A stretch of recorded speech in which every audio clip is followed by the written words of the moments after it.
Good morning, everybody. Thanks so much for joining our webinar, wherever you are in the world. This webinar from Ibica this morning is how AI will change the way B2B products are being priced. I have the lovely advantage of having Stephen Forth, CEO of Ibica, as well as Karan Sood. He's one of LinkedIn's top voices in pricing.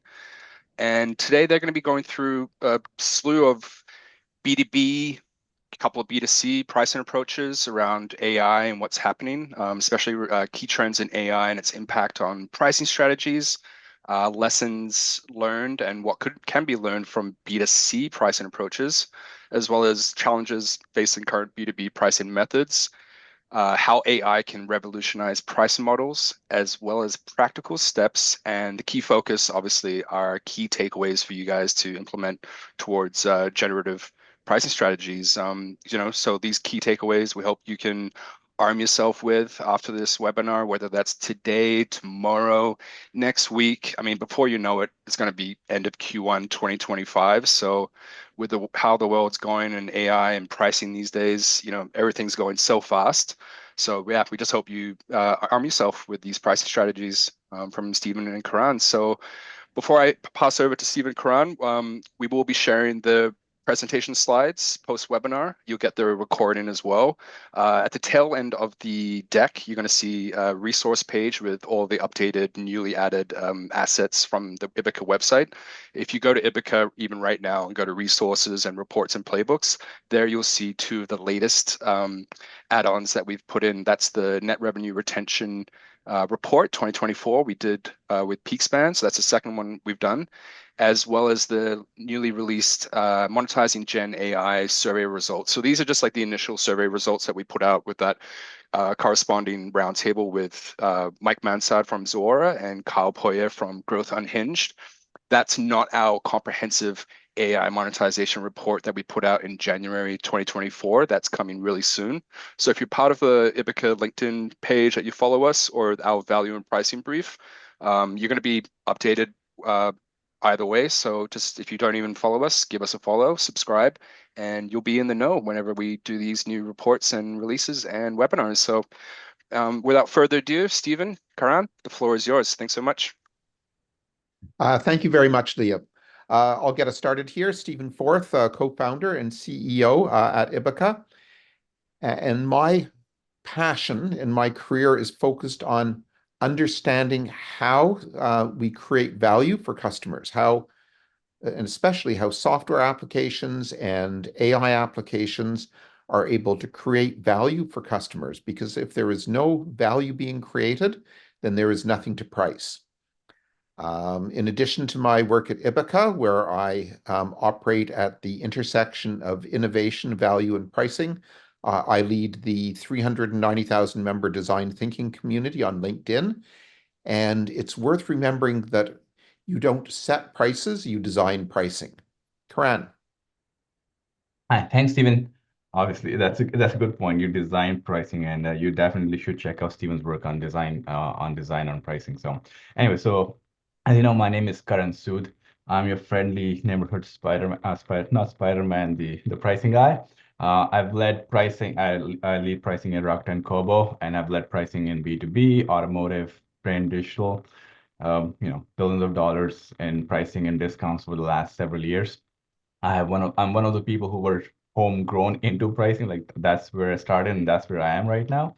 And obviously, I work tirelessly to sort of uplift the direct pricing community every day, trying to share as much advice as I can. And hopefully, even today, we can leave you guys with something that and that you can use or at least try and bring into your pricing process. Great, thanks, Karan. So just quickly, the key takeaways that we hope you'll get from today's webinar is that this time AI is real and it's transformative. It will disrupt how we price and what we price. There's a lot for all of us in B2B to learn from how AI is being used in the consumer space. And it's going to be critical for us to succeed that we learn as much as we can and as fast as we can. And Karan is one of the very few people who has insights into both sides, into both how AI is being used in B2C pricing and how it's being used in B2B pricing. So we have a lot to learn from him. We're all going to need to learn new ways to package and price. What we were doing last year is changing, and we saw that in the net revenue retention survey, that there is an emergent group of companies, many of them with exceptional NRR performance, that are building around generative AI. It's our position that conventional approaches to pricing are not going to cut it in this new world, and that we're going to need to work together as a community to develop a new approach, generative pricing, that is a mashup of dynamic pricing and value-based pricing. And the time to get started is now. And at the end, we'll give you 5 things that you can do to get started right away.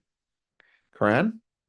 Thank you. So I like to start this on a little bit of a humorous take. So this is what happened. 3 days ago, I put this picture on my LinkedIn and asked people to caption it. And I did not give any more context. I just said, put a pricing context to it. I didn't say if these were sales guys. I didn't say if these were pricing guys or finance guys.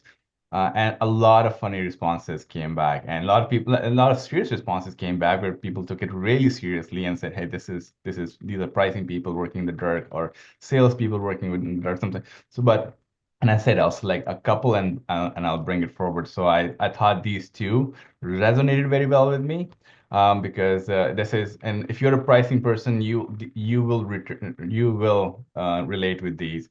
The first one was obviously from Tanvir from Cloudplay, and he said how everyone thinks we set pricing, which is very true because a lot of people think we are sort of working in the blind.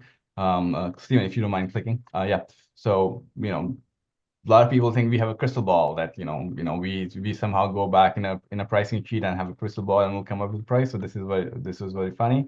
And the other one was from Fiona Brown, who said this is the pricing team trying to do their job after BI restricted access to the data they needed, which is a reality for a lot of people. Like if I know one thing that pricing people always need is data, and the one thing they always see the biggest hurdle for is data, because sometimes the ownership of data sits somewhere else in marketing or in the IT or finance, but this is going to be instrumental going into the next wave, because data is going to be the foundation of what a lot of this AI work.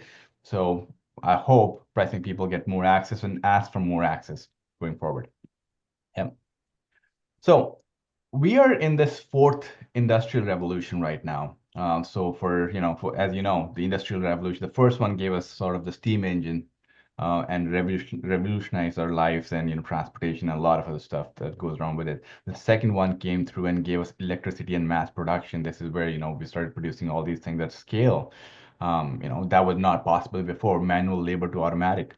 And then the third was primarily around IT and IoT and getting all this IT infrastructure and internet and everything built.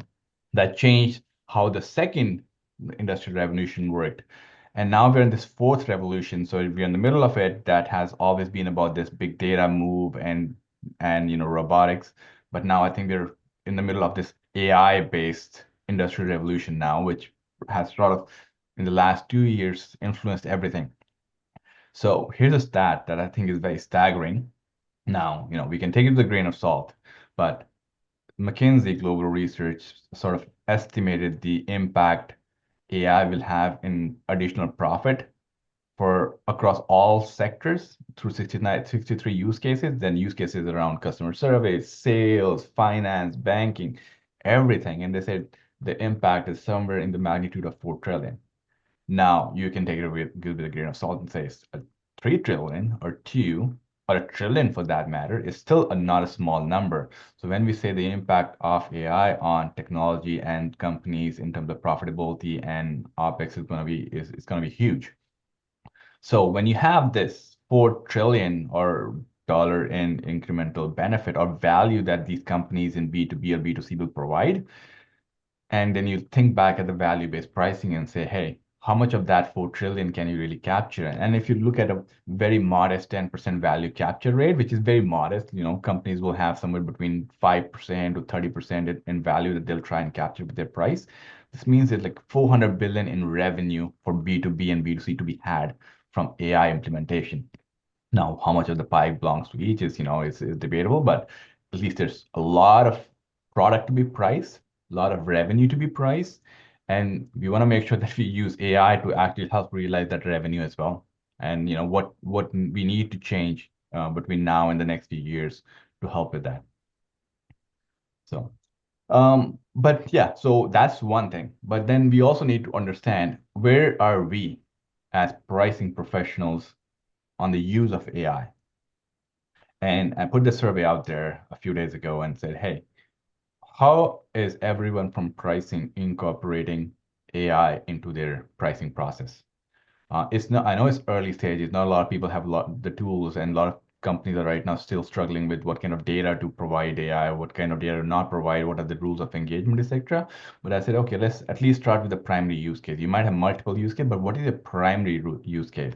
So not surprising, 40% of the people say data analysis, that is where they think, this will be the core of how they use the product.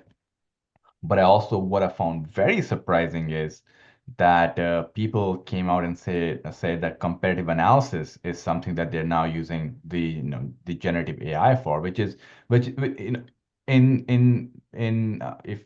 few years ago, like even 2 or 3 years ago, I know we were all wanted to look at competition, but not in the way AI has now enabled. Now you can go and almost feed a website to a LLM, start asking questions, figure out their pricing strategy. There's a world of possibilities.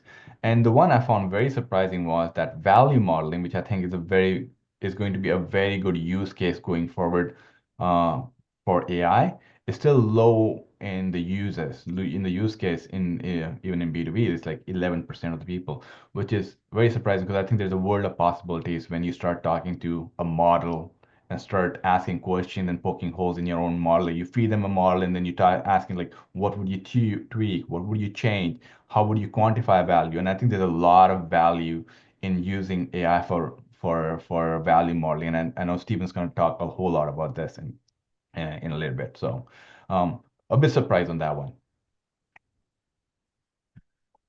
And so how is AI? So AI has been around in the pricing circles for a while, right? Like it's been around for a while. So, very, very early on, AI is almost like a rule-based engine. A lot of the early pricing systems were very rule-based, and you see a lot of them in retail, which will say, hey, if this is the cost, this is the price, and this match this price, and it'll be based on a set of rules. It's not learning anything, it's just based on a set of rules, and that's very, very early on.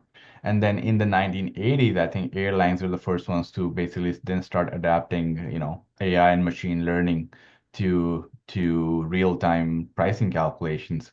But again, it's very, willingness to pay and yield management system based that, they'll maximize what someone will pay for a flight. It's not based on value per se, but more based upon willingness to pay, which I think are two very separate concepts in general.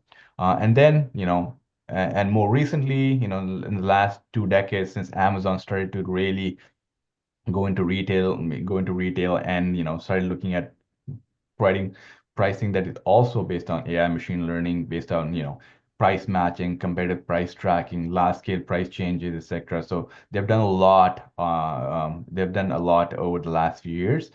Sometimes debatable things where they've changed pricing based on demographic, but they say this is an error. But otherwise, they've always tried to push the boundary of how sticky the price is and what customers will pay for a product, as on a daily basis based on a lot of dynamic pricing factors. So they've done it, and now what's happening in the latest wave is this the value-based pricing concept and outcome-based pricing concepts are getting more prevalent. Value-based early on, right now, all the way up to now, and more going forward, we'll see outcome-based pricing, not across everywhere. Like not every B2B company was going to go into a new pricing model tomorrow, but I think over time it's going to evolve, and Salesforce has obviously taken a big leading space step in that direction with the agent based pricing. So if you are in the space for B2B, do look at how Salesforce is doing and what their pricing approach is, and see if that can fit backwards into your model. And Steven's again is going to talk a lot about this. So So nothing new here. We have been doing this for a while. We just want to make sure that going forward, we sort of do this, but on steroids with the right approach. Yeah. So without saying something that we all know, and this is something I always bring in B2B discussions, that pricing is a instrumental part of B2B. It is part of B2C and everything as well, but in B2B, I think pricing sits at the heart of it, because we obviously know what the impact pricing can have. Price increases over time have, when implemented in environments that are, or products that are very sticky, have a huge impact. We know the 1% to 11% rule. Differentiator. So pricing can always be a differentiator, especially going forward, where how 30 years ago, when Salesforce first came into play, they had this, everyone was doing on-premise software and all this, and related pricing activities, and everything was very custom. Then Salesforce came in and said, "Hey, we're gonna do it on the cloud, and we're gonna do it via subscription, and this is a subscription, service as a subscription." So they sort of disrupted that model, and it benefited them immensely, and it led to a wave of change in how software was priced and how software was done. And Salesforce again is doing that as a differentiator and moving to an agent model. So which again, it's a differentiating factor. A lot of customers are going to go and look for new ways to pay for product with AI, and new ways to look at outcome with AI. So that's obviously a big differentiator factor. And complex, and B2B is complex. There's this value you need to talk about. It's not like B2C where it's a consumable thing, but more of like something that is measured. So value, cost, competition, all needs to be considered. So pricing is at the center of that discussion.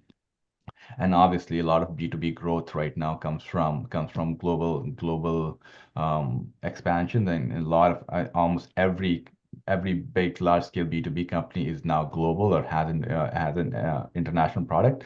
So pricing is obviously uh, a key part of that strategy.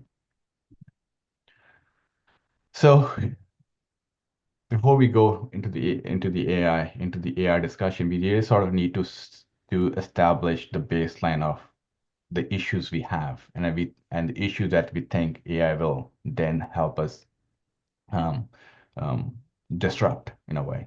So we know there's a lot of data.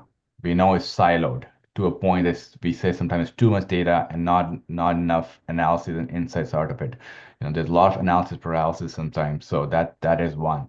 Now, value modeling, we don't do enough of in B2B. I think the core of B2B pricing is value modeling. Like, you should, regardless of how you feel about it, how you do your price, you should have a value model that basically helps you calculate the value your product inherently delivers. A lot of that right now is based on intuition about the value, but not so much about the calculation and the actual math of it. External analysis, like we don't do enough of it. Like, I think in B2B, we don't take enough of how the external factors like economy or exchange rates or fluctuations in other commodities, like we don't do enough of that in our pricing strategy right now. It's very much like either, a brainchild of costs, or sometimes, or some notion of value or competition, etc. And I think what that does is, when we don't react to the external environment fast enough, we get into profit trouble. And you saw that coming into even in B2B during the inflationary times in the last 2 3 years. You saw that when capital was hard to get to. Price setting obviously is a challenge. There's too much customization, and anyone who's working B2B sales knows not every deal is the same. And one of the reasons for that is because there's just too much customization. There's too much, basically, know, bucking to the will of the customer or the sales rep, and sometimes is misaligned in all over the place in terms of how much discounts given out, how much, how was the price is, or how much value was generated, etc. There's just a lot of work to be done there. And obviously communication, like, there's a lot of lack of value communication. Sometimes people calculate the value, but they don't talk enough about it, or there's no context to the price. And I think that is something where AI really comes into play. It can help you sort of, large language model inherently is a conversation.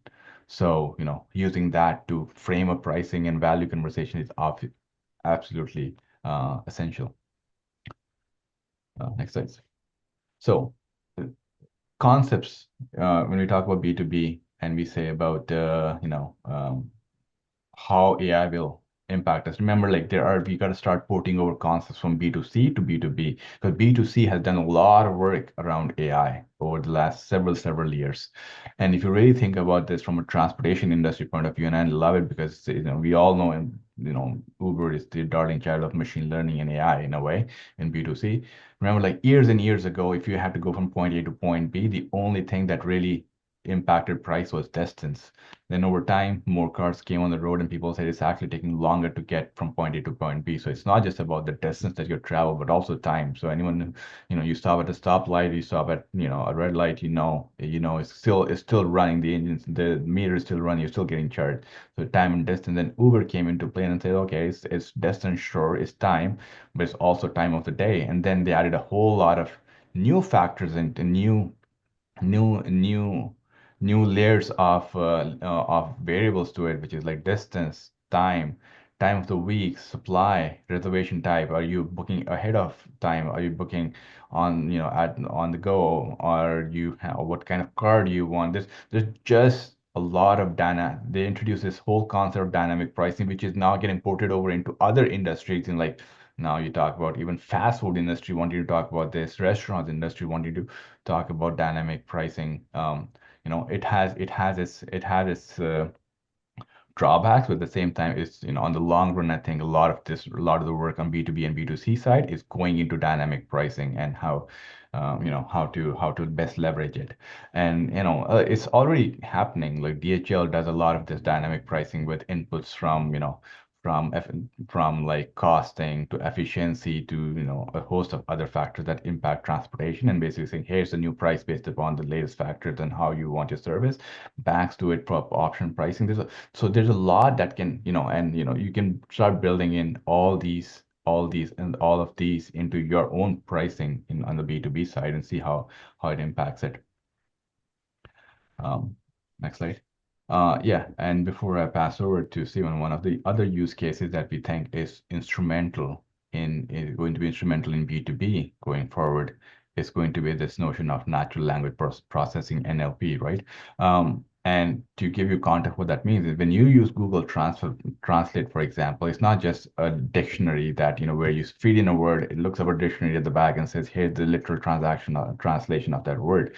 The Google Translate is actually one of the probably the best piece of technology we have seen in B2C side of AI and machine learning, because what it does is it takes your sentence that whatever you want to translate, then contextualizes into what you're actually maybe trying to understand, and then converts it into a base language, and then converts into a new language.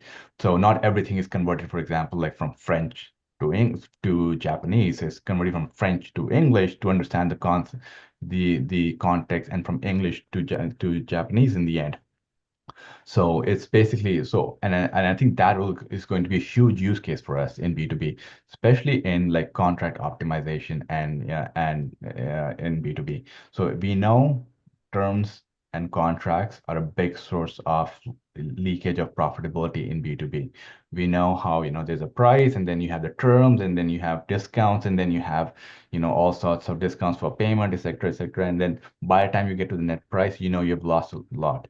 And even within that, sometimes the adherence to the terms is phenomenally bad, because we sign up for one thing and we bill for one thing, but we provide something else in value. Sometimes too much incremental in value, and we don't even track how much more value someone is getting, or how much less they're getting billed compared to what they signed up for.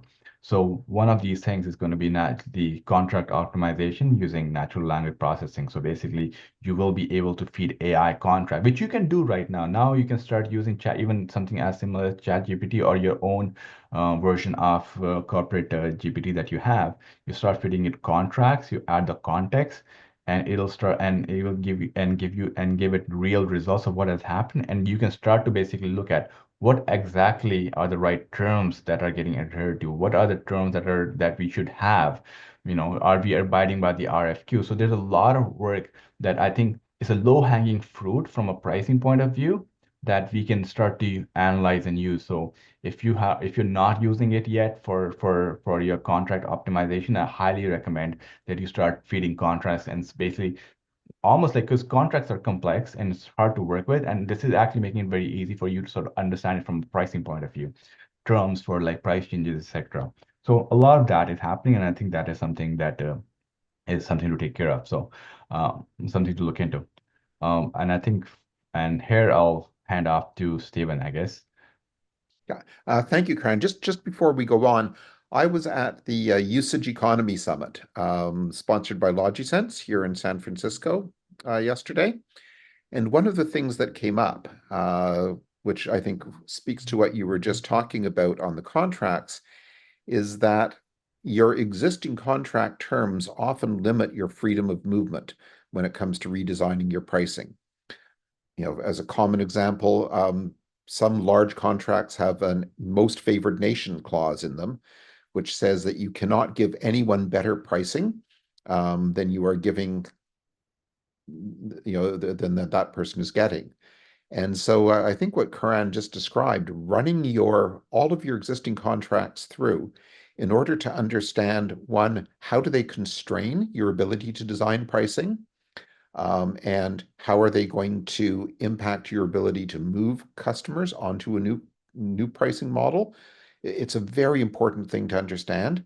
And as Karan said, today's models and today's services are fully able to do that if you construct the right context and the right prompt for them. So yeah, I think that's a very good idea, Karan, and it came up at the Usage Economy Summit yesterday. So Ibica does a lot of research into pricing trends, performance trends, and we often start our surveys by trying to get some insight into how people actually feel about AI and what's happening in generative AI. And the people tend to fall into four camps.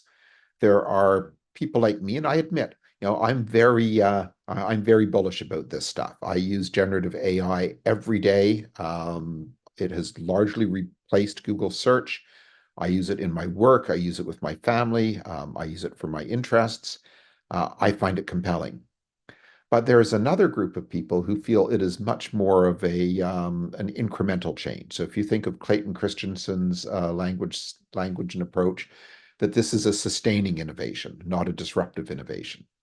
And that may be true in some businesses. Finally, there's another group there who we can call the skeptics, who think that generative AI is way overhyped, and that the models may actually collapse in the near future, and just think that all of this investment going into AI is going to be wasted money. And then there is a large group of people who aren't sure. So why am I so bullish on generative AI and AI generally? One is this is already impacting business. Just an example for the flagship company of generative AI, OpenAI. They did 3.7 billion in revenue for 2024, and they expect to do 11.6 billion for 2025.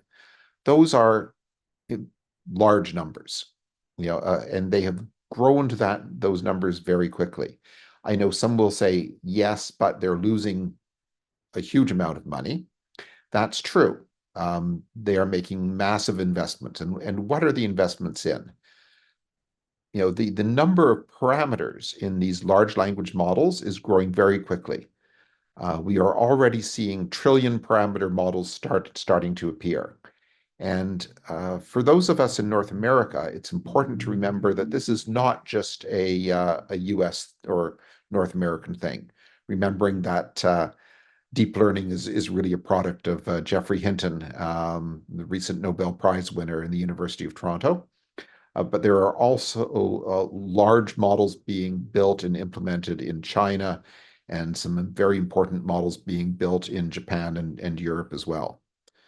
So as we move from 250 billion parameter models to trillion parameter models, we get emergent behaviors and new emergent functionality that we can all leverage.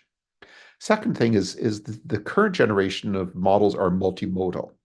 So they are not just linked to text as the way the first generation of large language models were. They incorporate many different forms of media. And this also is changing the behaviors.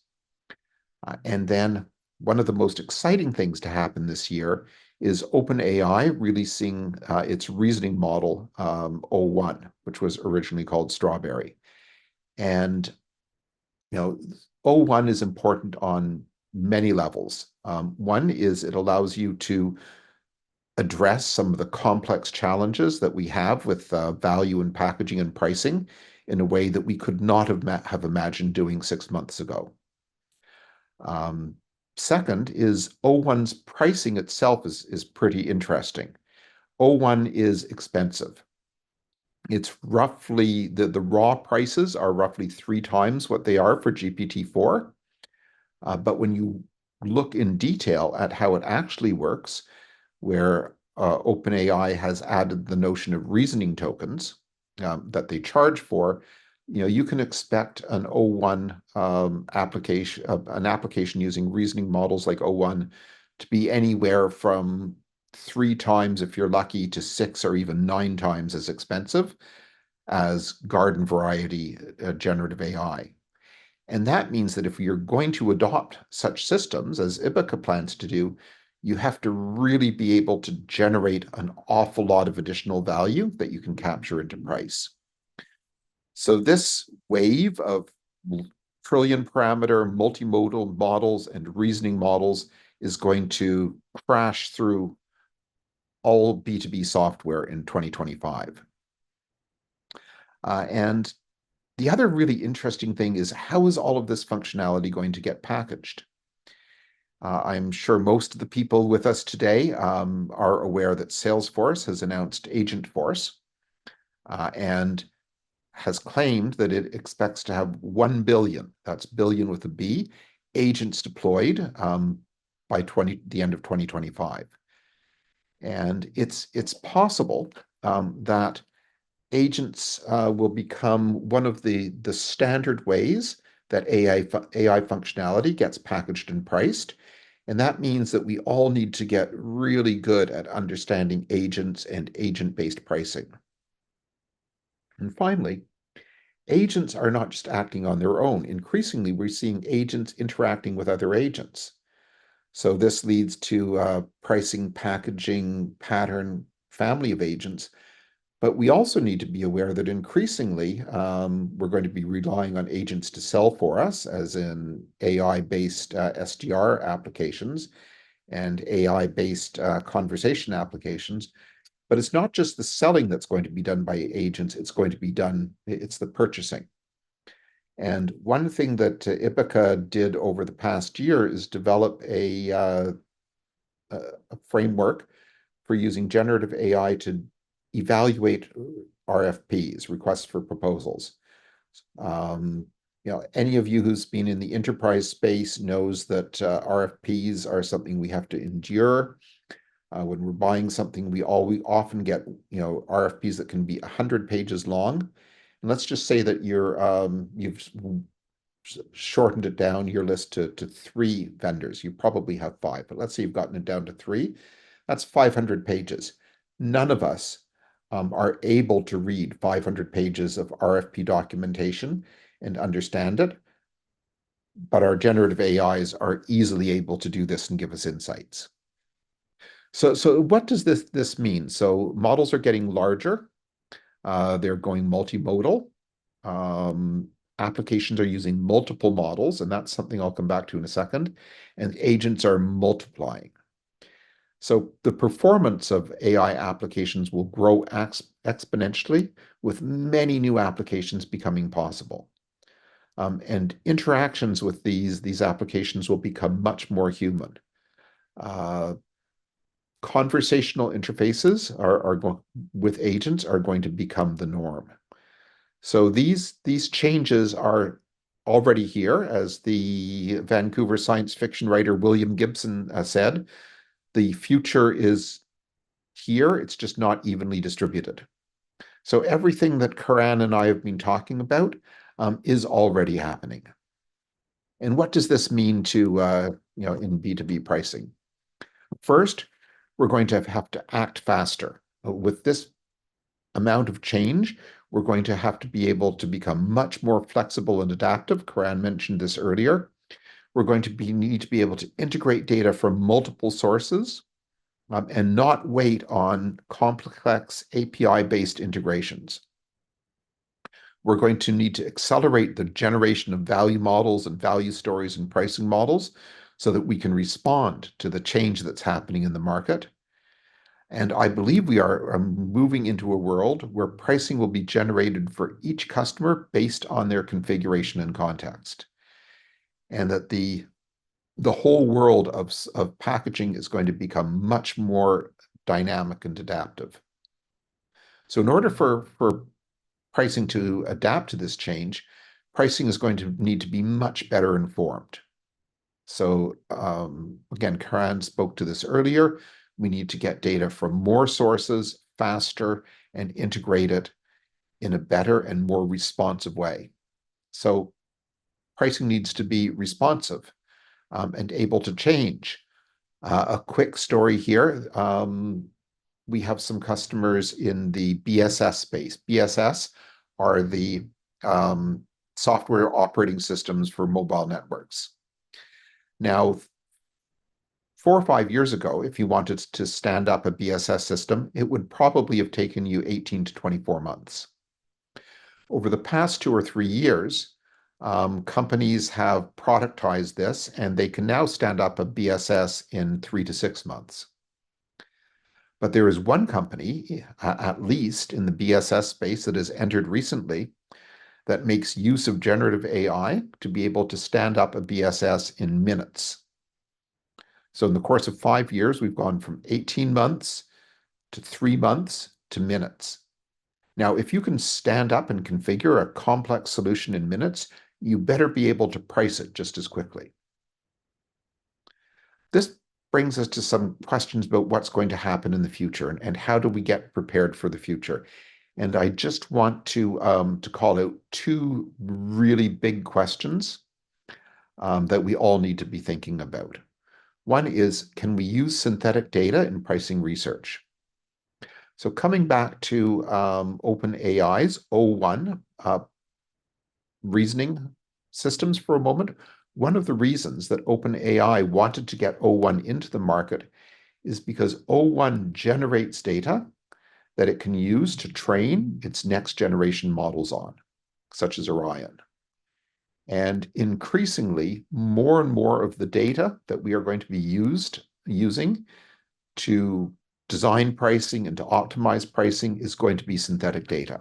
So all of us involved in pricing work and value work are going to need to understand this, where we can use synthetic data, where it may lead us astray, how we can use it to explore counterfactuals and alternative scenarios that we have not yet encountered. This is going to become a very, very big part of pricing, in the coming year. A second question that I think we should all be thinking about and concentrating on is, how is generative pricing and packaging going to change? So right now we have some fairly fixed ideas about how to package B2B software. Ibica has identified 8 standard packaging patterns that we use both in our research and in our pricing design work. But in our most recent survey, net revenue retention that we did with PeakSpan, there were 2 interesting observations. One is that companies with good, better, best pricing are underperforming. This is a bit of a shock, right? Over the last 5 years or so, there's been a big push to get people to do GBB pricing, and frankly, Ibica has been part of that. But we are now seeing companies with more flexible packaging models are actually delivering better net revenue retention. And I am not sure. I think we over-indexed on GBB, and that we are going to see some real changes, coming in the next couple of years. Another thing that I just mentioned is that agents are becoming a standard packaging pattern. So when we did the NRR survey, we did not include agents as a packaging pattern, but we had a number of people write them in.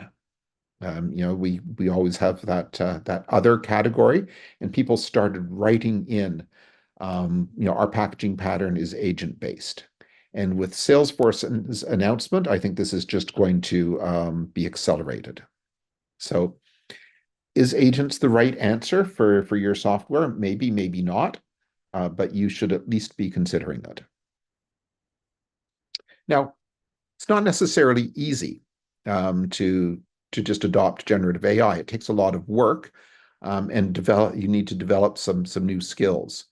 And the big question is, can you get the data you need? And I would add to that, if you can't, can you generate the data that you need in order to do your pricing? Second is, how do you fine-tune your models? Frankly, even things like GPT-4 or o1, or the latest models from Anthropic, or the latest open source models from Meta, such as Llama, they are not rich and powerful enough to do pricing work. You're going to need to fine-tune your models and to give them context using RAG style architectures.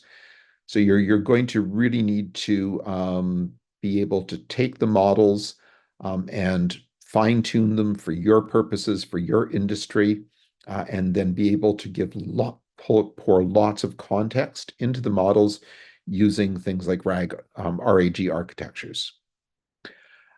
Secondly, you need to iterate on prompts across multiple models. It's really important to understand that different models give different answers, and that any application that is fully dependent on just one large language model is likely to be suboptimal. So having multiple prompts that you iterate on against multiple models means that you're going to need to be able to orchestrate the prompt sequence to get the best answers. And this whole issue of prompt orchestration is going to become a key skill that everyone in pricing, packaging, marketing needs to develop. And finally, security matters. You can really put your business at risk if you put confidential data out into the open, so that other general models can start using it. And this is why RAGs, retrieval augmented generation, are going to be a compelling part of any solution to pricing and packaging and value modeling that uses generative AI. And although not a direct pricing issue per se, there are already millions of AI and generative AI-based scams out there, and every company needs to be able to protect its communities and its people from those AI scams. So, security is an important part of any application of AI. So going back to Karan's slide, where we went across data analysis through data modeling to external analysis to price setting.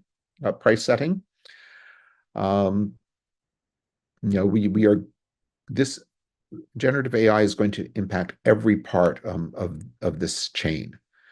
So the amount of data, actual and synthetic, is going to explode.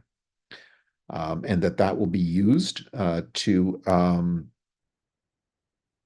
really improve the ability of models to address concrete value, packaging, and pricing questions.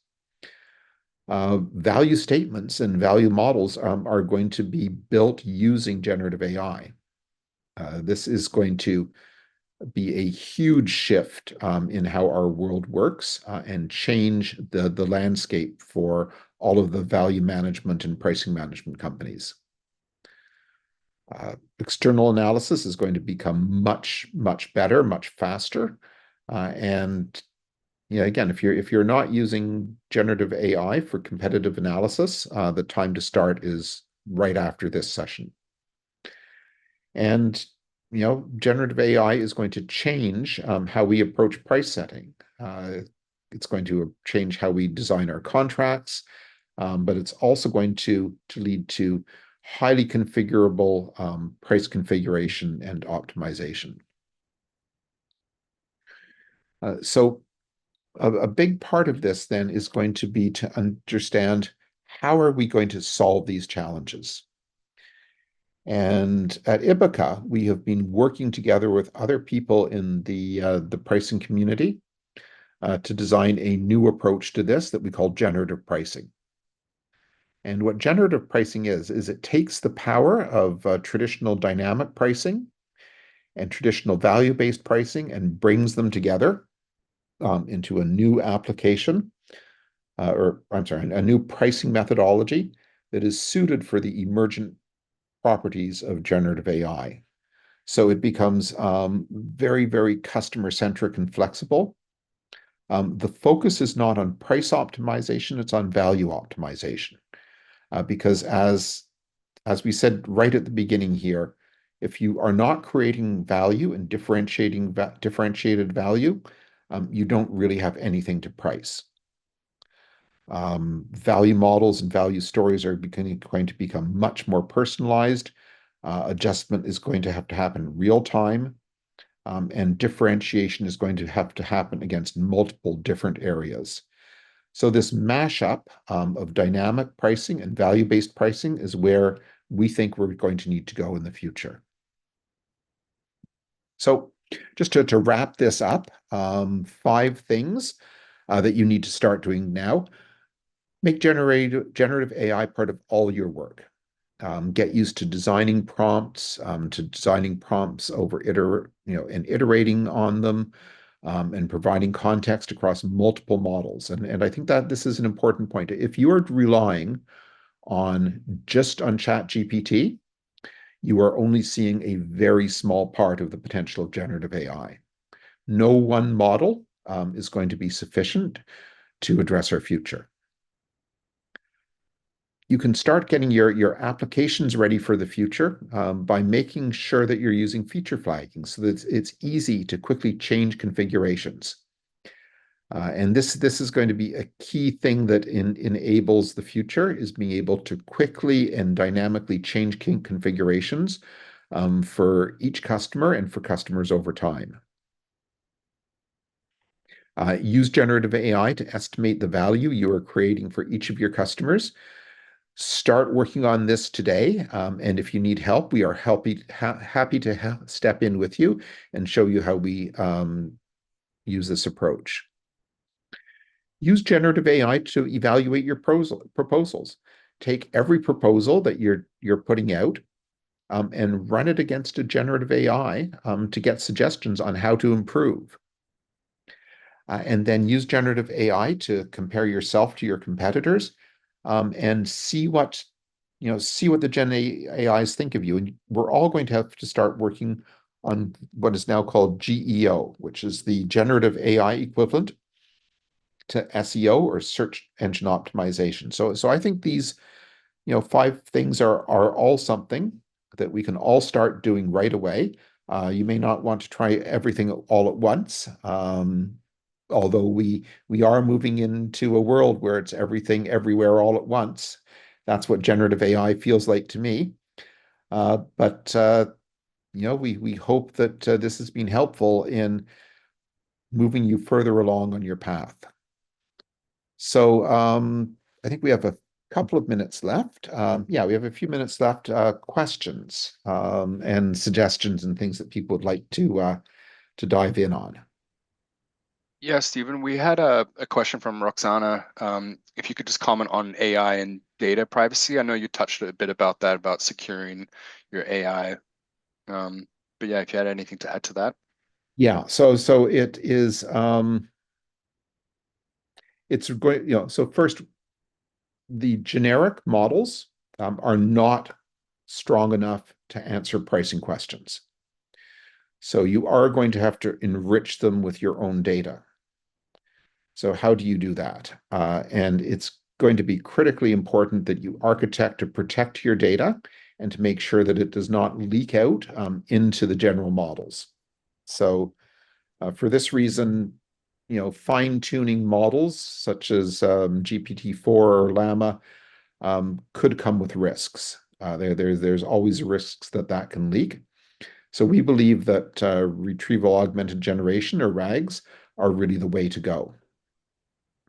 Secondly, you're going to need to have good procedures and discipline in your company to make around how generative AI is used. If your company is preventing you from using generative AI, it's time to change companies. But if your company is not giving you guidance on how to handle data and what kind of prompts can be used, you can have data leak through prompts as well. So you need to have good standard operating procedures in place in order to manage this. And I think this is an emerging discipline that we're all going to have to become experts on over the next 12 months. Thanks, Stephen. And I think Karan would like to answer this one from Christoph. Contrary to B2C, B2B usually means months of negotiation with customers. Is there here a limitation to dynamic pricing and how AI can help in this context? Yeah, and if, Stephen can chime in whenever he wants, but and when B2B pricing negotiation gets complex and takes time because we include elements in it that take time. For example, discounting is a known thing that basically adds time, value generation, and not aligning on what exactly value is that is being derived at time. Like, months and months and weeks go by before someone says, "Oh, this is the kind of value we generate." So I think when you take out those two elements from that, so if you're pricing, if you have the right value that you're creating, and then your pricing is based upon that value with minimum to a very standardized discounting policy, then you sort of eliminate a lot of that negotiation. And when we talk about dynamic pricing, it's not necessarily all dynamic where pricing is changing day in, day out. It's more like how consumption and output is changing. So for example, when you talk about like a lot of companies that are in the customer service sector, they will have their dynamic pricing. For them would really mean how many issues are getting solved on a daily basis and charging based on that. So if it's $2 per question answered or $2, $5 per query resolved, that's the dynamic portion of it. And then to tie it to what I think someone else asked as well, like that this dynamic pricing seems counterintuitive to the transparent pricing strategy that most companies are getting used to. So I think that's where this comes in. Like we can't really, it's not dynamic always in the sense that it's always changing day in, day out, but it's changing based upon how the outcome is changing and how that consumption is changing compared to what's happening right now. And right now in SaaS and subscription, it's pretty much like, hey, here's the value. So that's the price you pay regardless of how much more value and how much less value you generate. And what it does is it creates a long tail of people who get a lot of value and some people who don't get enough value, and then you question the ROI. But with the newer construct of paying for outcomes and paying for more of a consumption, you'll see people move towards more like, okay, paying for what they use almost, which is a little bit ahead of what purely consumption-based pricing was. Yeah, so if I can just double down on that and also answer Dave Brown's question, because Dave Brown asks a really important question. Can enterprise buyers tolerate dynamic pricing? Predictability is often so critical for their budgeting. So a couple of thoughts on that. A very important question. But first, a few years ago, I was at a professional pricing society conference, and there was a guy up on stage from one of the large heavy metal pricing vendors. And he said that within 3 years, everyone is going to be doing dynamic pricing. And I thought that was very interesting. So I got up and asked him, great, does that mean that your pricing management system is going to be priced using dynamic pricing? And of course, the answer to that is no. And I think that the difference between dynamic pricing and generative pricing, in generative pricing, what is dynamic is value, not the price optimization, but the value optimization. And this is a really big shift. Now, the second part of this is the predictability part that Dave asks about. And yeah, this is a big issue. And I think there's two ways to answer it. First is the ability to predict future usage and future value is getting better and better so that we can use predictive analytics to manage and predict future usage. And that will go a long way to addressing the predictability part. Ibica itself has predictive engines for predicting future net revenue retention that are proving to be reasonably accurate. And second is how you design the contract so that how you manage for variability in use. Because what we're asking about here is not just applicable to dynamic pricing, it's also applicable to usage-based pricing. One of the pushbacks against usage-based pricing is that usage is unpredictable, and that makes revenue unpredictable for the vendor and price unpredictable for the buyer, and those are bad things. But I do think that that there are emerging ways to solve it. Again, I was at the usage economy conference yesterday here in San Francisco, and that was a big theme in how do we make usage-based pricing more predictable. And there are both technology solutions to that and business and contract structure design solutions. And I think that would be a good topic for a future webinar. Thanks, Stephen.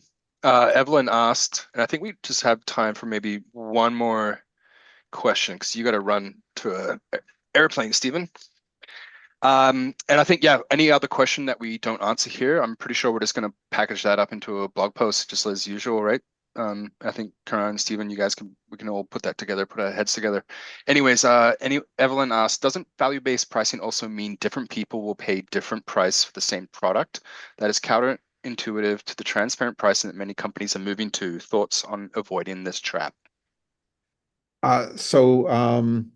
Wow, I don't think we have time to fully answer that. So we will write a blog post about that, and we're happy to have a conversation.